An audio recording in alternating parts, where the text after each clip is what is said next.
Kalunos-lunos ang sinapit ng isang batang babaeng 9 na taong gulang sa Argao, Cebu. Ginahasa umano siya ng 6 na construction worker. Kabilang pa sa mga suspect ang kanyang tiyuhin. Makibalita tayo kay Chona Carion ng RTV Balitang Disda.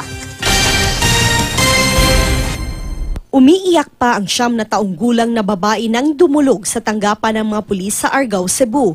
Sumbong ng biktima, pinagpasa-pasahan siyang gahasain ng 6 na construction worker. Base sa inisyal na investigasyon ng pulisya, nangyari ang krimen noong nakaraang Lunes, bandang 3:00 ng hapon. Dinala raw ng mga sospek sa isang liblib na lugar ang biktima at doon ginahasa. Nahuli na ang 4 sa 6 na sospek na mismong ang biktima ang nagturo. Ang isa sa kanila ay minor de edad kaya isinailalim sa kustodiya ng DSWD. Labis naman ang galit ng ama ng biktima nang matuklasan na ang isa sa mga sospek ay ang kaniyang bayaw at tiyuhin ng biktima. Hindi naman itinanggi ng tiyuhin ng biktima ang panghahalay.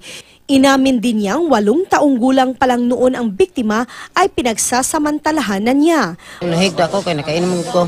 Mariin namang itinanggi ng 2 pang naaresto ang krimen. Nya ni kuan kun kanian ako nang maibong siya nako na tiguan naman ko niya na po ko uyab. Wala din na kuan na id bata. Siyam din nagkuan udan na.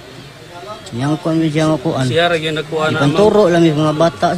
Pinaghahanap na ng pulis ang 2 pang suspect na nakilala lang bilang sina June at Pat. Dinala na rin sa DSWD ang biktima. Chona Carion, Nagbabalita, Pilipinas.